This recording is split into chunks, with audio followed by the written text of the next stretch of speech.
तुम अगर सोच रहे हो कि जिम जाकर बॉडी बनाने से या गुड लुकिंग हो जाने से तुम किसी को अपने प्यार में गिरा सकते हो तो तुम हमेशा के लिए सिंगल ही रहोगे। क्योंकि मान लो अगर तुम्हारे सामने दो चॉइस है, एक तरफ एक dashing looks and hot personality वाला इंसान जिसमें ना तो कोई स्पीकिंग स्किल्स होगी, ना ही अमीर होगा और ना ही रोमांटिक, लेकिन वहीं दूसरी साइड के इंसान में ये सारी क्वालिटीज होंगी सिर्फ गुड लुक्स को छोड़कर। तुम किसकी तरफ ज्यादा अट्रैक्ट होना चाहोगे? मोस्टली लड़के फर्स्ट ऑप्शन चूज करेंगे, क्योंकि लड़के अगर एक लड़की में कुछ देखते हैं तो उसकी गुड लुक्स, उसकी बॉडी की फिटनेस, उसी में वो अपना दिल दे बैठते हैं। डजंट मैटर उस लड़की में कोई खूबी है या नहीं। उस लड़की में अगर कोई खूबी होगी भी, लेकिन अगर वो अनअट्रैक्टिव है तो बहुत कम चांसेस है कि उसकी तरफ कोई अट्रैक्ट होगा। ऑन दी अदर हैंड लड़कियां जो होंगी वो सेकंड ऑप्शन चूज करेंगी, क्योंकि लड़कियां लड़कों में देखती हैं उसका सोशल स्टेटस, कि वो किस तरह से उन्हें संभाल सकता है, कैसे उनके इमोशंस को ट्रिगर कर सकता है और कितना डोमिनेटिंग बनकर आता है। लुक्स तो कभी मैटर करते ही नहीं थे। हाँ, फिजिकल अट्रैक्शन हो सकता है लुक वाइज, लेकिन जब बात आती है लॉन्ग टर्म की,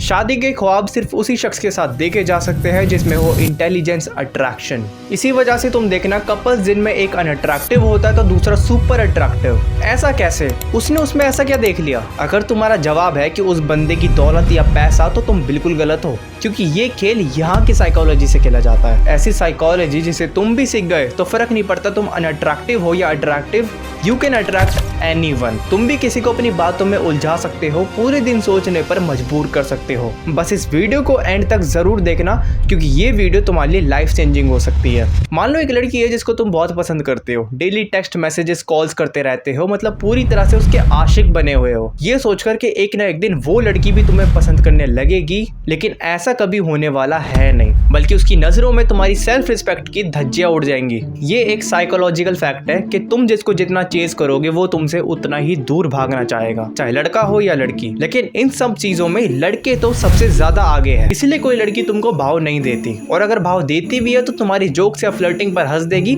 उसको तुम प्यार समझने की गलती बिल्कुल मत करना, और ये मत सोचना कि एक ना एक दिन उसको तुम्हारा प्यार जरूर समझ में आएगा, बल्कि हरासमेंट का केस और कर देगी तुम पर।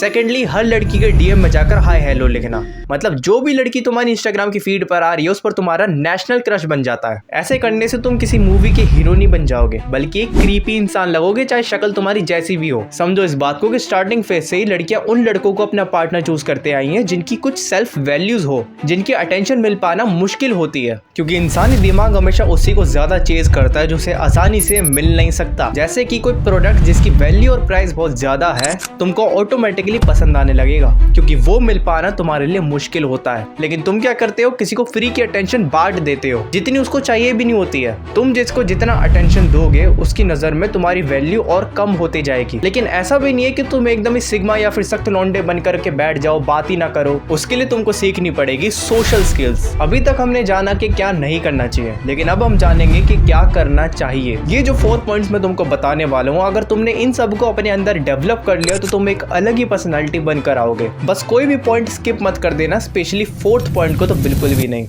Way of speaking. मान लो अगर तुम्हारे सामने एक शख्स है, उसके साथ अगर तुम बैड पोस्चर में मफल्ड वॉइस के साथ खराब एक्सप्रेशंस रखोगे और एक्सपेक्ट करोगे कि वो तुमको पसंद करने लगेगा, तो ऐसा बिल्कुल भी नहीं है, बल्कि सामने वाला तुम्हें ही जज कर करके हंसेगा और तुम्हारी सेल्फ रिस्पेक्ट बहुत कम हो जाएगी। इसलिए वे ऑफ स्पीकिंग बहुत बड़ा रोल निभाता है कि कोई तुमको क्यों पसंद करेगा। वो होता है ना कुछ लोगों में जिनसे बस बात करना पसंद होता है, उनको सुनना पसंद होता है विदाउट एनी रीजन। वो इसलिए क्योंकि उनकी कम्युनिकेशन स्किल्स बहुत टॉप नॉच होती है, उनकी वॉइस बहुत काम होती है और उनके वॉइस का टोन जो होता है बहुत जबरदस्त होता है। खुद सोच कर देखो, अगर मैं तुमसे इस आवाज में बात करूंगा तो तुम वीडियो देखोगे? नहीं, क्योंकि वर्डिंग एंड टोन बहुत खराब है। और क्लियरली बोलना सीखो, क्योंकि लड़कियां आवाज से बहुत अट्रैक्ट कर जाती हैं। पर ऐसा जरूरी नहीं है कि तुम्हारी डीप आवाज ही होनी चाहिए। बस जो भी तुम बोल रहे हो उसे फुल कॉन्फिडेंस से एंड क्लियरिटी के साथ बोलो। अगर तुम अपनी वॉइस को क्लियर करना चाहते हो, अपने टोन सही करना चाहते हो, तो डेली कैमरा के सामने फेस टू फेस खुद को रिकॉर्ड करो बोलते हुए,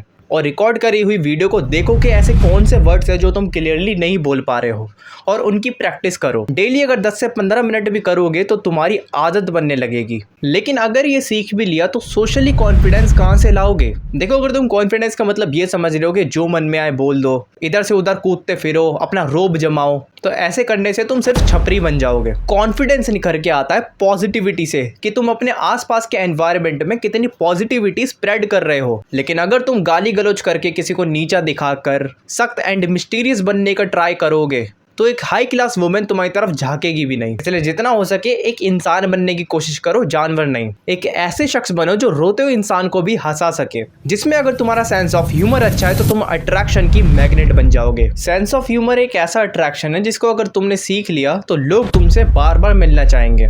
खुद सोचो, अगर तुम किसी को हंसा सकते हो तो उसके ब्रेन में रिलीज होने वाले हार्मोन्स जैसे कि डोपामिन एंड ऑक्सीटोसिन का तुम रीजन बन जाओगे, तो लोग तुमसे बार बार मिलना पसंद करेंगे। लेकिन सेंस ऑफ ह्यूमर में और फेक ह्यूमर में बहुत डिफरेंस होता है। अगर तुम कुछ ज्यादा ओवर स्मार्ट बनने की कोशिश करोगे, हर बात पर सिर्फ जोक ही बनाते रहोगे, गधों की तरह हंसोगे बिन बात के, तो अट्रैक्ट होने की तो छोड़ो, लोग तुम्हारा ही मजाक बनाएंगे। देखो, ह्यूमर एक ऐसी चीज है जो कन्वर्सेशन के साथ फ्लुएंटली चलती है। तुम कोई कॉमेडियन तो हो नहीं ना, स्टैंड अप कॉमेडी तो नहीं कर रहे हो जो हर वक्त कॉमेडी करते रहोगे, हंसते ही रहोगे। तो जबरदस्ती फनी बनने की कोशिश मत करो, दांत फाड़ फाड़ कर हंसो मत, बस चेहरे पर एक स्माइल रखो और सामने वाले को दांत फाड़ कर हंसाओ। ये दर्शाता है कि तुम्हारा तुम पर कितना सेल्फ कंट्रोल है। लेकिन फोर्थ पॉइंट जिसने मेरी लाइफ को एक अलग ही डायरेक्शन दे दी थी, जिसको नार्सिसिस्टिक लोग एज मैनिपुलेशन की तरह भी यूज करते हैं, emotional and intelligence attraction. Example के लिए, अगर एक लड़की को तुमको इम्प्रेस करना है तो तुम कैसे करोगे? उसकी खूबसूरती की तारीफ करोगे, राइट? लेकिन वही इंटेलिजेंटली अट्रैक्टिव पर्सन उस लड़की के उस पार्ट को कॉम्प्लीमेंट करेगा जिसको लेकर वो लड़की सबसे ज्यादा इनसिक्योर होगी, जैसे कि you look better without filter या फिर you look better in real life. तुम खुद सोच के देखो, वो लड़की किसके बारे में ज्यादा सोचेगी?